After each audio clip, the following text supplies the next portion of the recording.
कुछ लोगों को घमंड होता है कि मैं करोड़पति हूं, मुझे आरसीएम की जरूरत क्या है। होता है नहीं होता?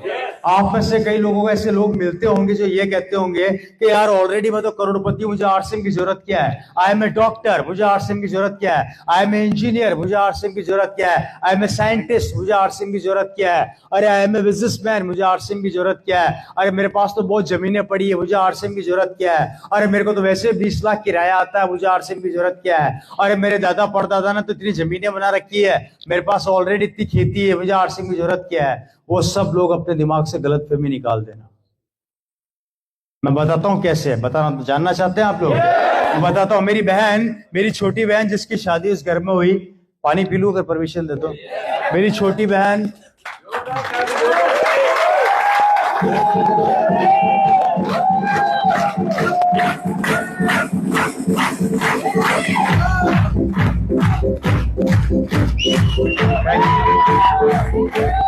मेरी छोटी सिस्टर जिसकी शादी राजस्थान में हुई और काफी ठीक ठाक परिवार में हुई। परिवार कैसा है आप लोग बताइएगा, राइट सर?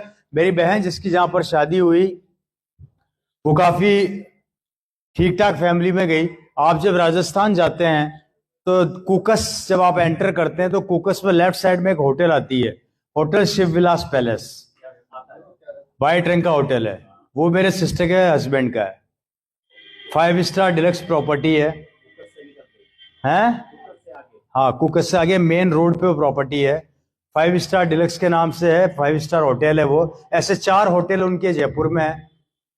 पूरे यूरोप के 25 कंट्रीज के अंदर उनके डायमंड्स के, कारपेट्स के बिजनेस है। खुद का पर्सनल हेलीकॉप्टर है। 70 से 80 कारें एट ए टाइम उनके घर में खड़ी रहती है। शिवविलास का सबसे सस्ता रूम है, एक रात का किराया 35,000 रुपए, और सबसे महंगा रूम है 7 लाख रुपए।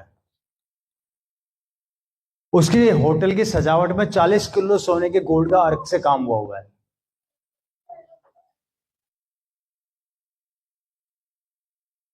जहां मेरी बहन की शादी हुई। कैसी फैमिली है? ठीक ठाक है। सालाना टर्नओवर है 2000 करोड़ का। कितना टर्नओवर है? 2000। और ये मैं आपको गूगल में सर्च करके आप देख सकते हैं, नहीं है तो आप कभी जाए तो पूछ लीजिएगा शिवविलास के नाम से। शिवविलास का मतलब है शिव बिहारी, वो मेरे सिस्टर के ससुर जी हैं, राइट? ठीक ठाक होटल है, ठीक ठाक काम है। वहां मेरी बहन की शादी हुई। मेरी बहन की शादी में फॉरेनर्स आए थे लगभग 1000 से ज्यादा, और टोटल बारात थी 3000 लोगों की,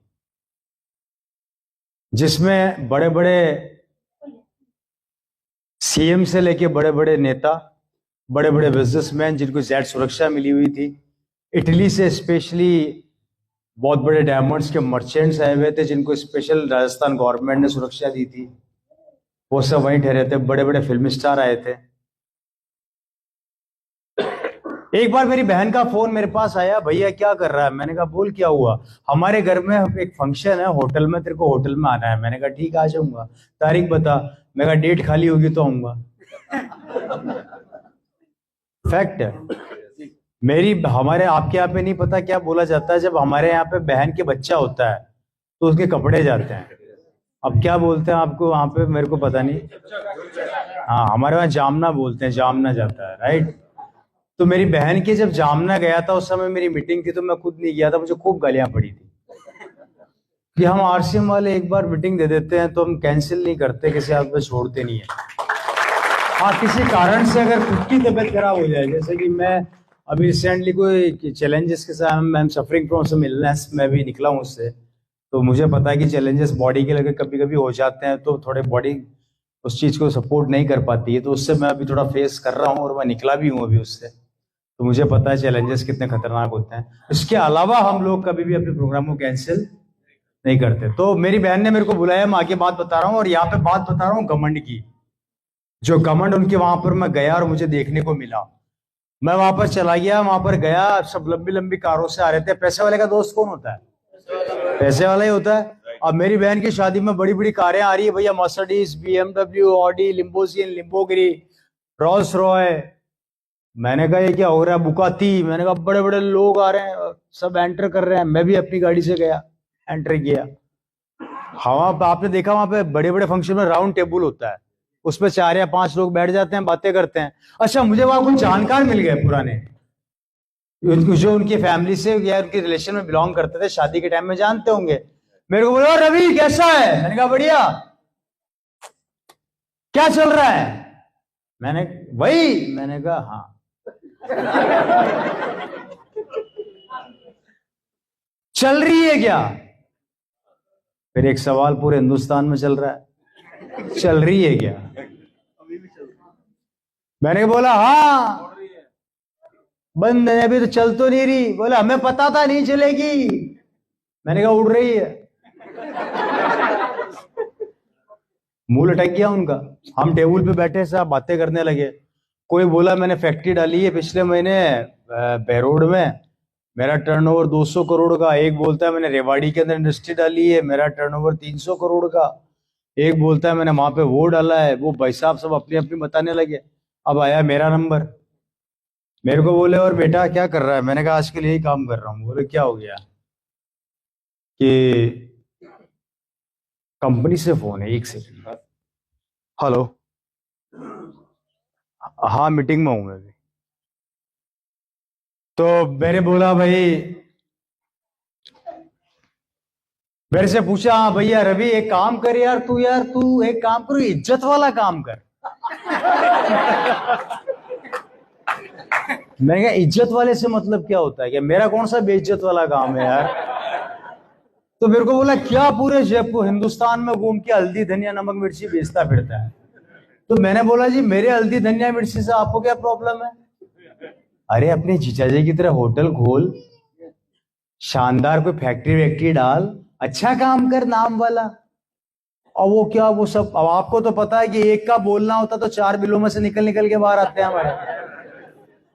अब वो एक ने छेड़ दिया तो 4 और आ गए। अब वो चारों मतलब वो बैठे थे तो वो भी चालू हो गए। अब मैं बहुत देर तक सुनता रहा, लगभग 10 से 15 मिनट में सुनता रहा उनकी बातें। वो मेरे को लेके उल्टा सीधा बोल रहे हैं, यार आरसीएम ये आरसीएम वो, ऐसा कोई होता है क्या? ये तो सब फालतू के काम है, कब तक पब्लिक को पागल बने, इस टाइप की बातें चल रही थी। तो हम लोग सुनते हैं जब तक सुनते हैं, आरसीएम वालों का एक प्रॉब्लम है, सुनते हैं तब तक। आ गई फिर किसकी? नाक की बात। दोस्तों बहुत देर तक सुना, सुनने के बाद मैं चुपचाप रहा। और अब उनका घमंड तोड़ना जरूरी था, क्योंकि उनको घमंड था कि हम पैसे वाले हैं। तो मैंने कुछ नहीं किया, उन चारों से उन सबका मोबाइल लिया। मैंने अपना मोबाइल जेब से निकाला। एक बाहर चौकीदार खड़ा था, लड़का खड़ा था, उसको बुलाया जरा। उसने बोला यस सर। मैंने कहा हम सबके फोन इकट्ठे कर और बाहर ले जा, इस दरवाजे को बाहर से बंद कर दे, और बंद करने के बाद 2 महीने तक सिर्फ खाना अंदर आएगा और कोई अंदर नहीं आएगा, ध्यान रखना। और 2 महीने बाद देखते कि इन करोड़पतियों की दुकान चल रही है कि मेरी चल रही है, फिर पता लग जाएगा कि कौन।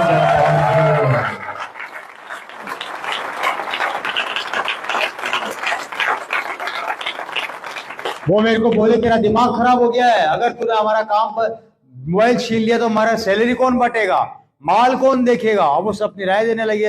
मैंने कहा क्यों, अब क्या हुआ? काम तो मेरा भी है जो चल रहा है भाई, इतना परेशान क्यों हो रहे हो आप लोग? बोले क्या मजाक लगा रखी है, ऐसा कोई होता है क्या? मैंने मोबाइल निकाला, रिफ्रेश मारा, मैंने कहा ये देखो। अब वो अपना तो रिफ्रेश होते ही बिजनेस चलता है खतरनाक वाला। बोले ये क्या है? मैंने कहा ये माल बिक रहा है। फैक्ट्री का है? मैं कहा नहीं है। दुकान का है? मैंने कहा नहीं है। इन्वेस्टमेंट कहाँ किया हुआ है? मैंने कहा कहीं नहीं किया हुआ। तो माल कैसे बिक रहा है? मैं कहा यही क्वालिटी है।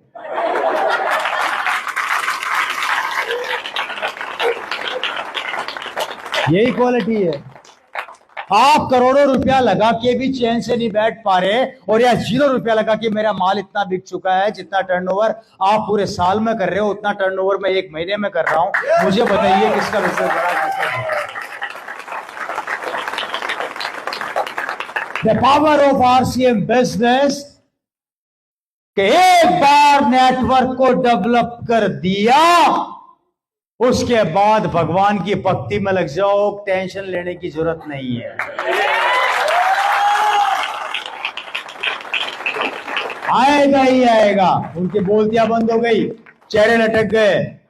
अरे दोस्तों, मैंने कहा भैया आप बताओ सिक्योर कौन, आप या मैं? बोले सर सिक्योर तो आप ही हो उस हिसाब से। तो मैंने कहा आप देख लो कि बड़ा बिजनेस किसका। और उन लोगों का मुंह बंद कर दिया। अगर आपके बीच में भी ऐसे लोग आए ना जो ये बोले कि मैं करोड़पति हूँ, मुझे 10 लाख किराया आता है, 20 लाख किराया आता है, मेरे बगल में आ जाना एक बार। मेरे बगल में आके बैठ के बता देना कौन ज्यादा सिक्योर है।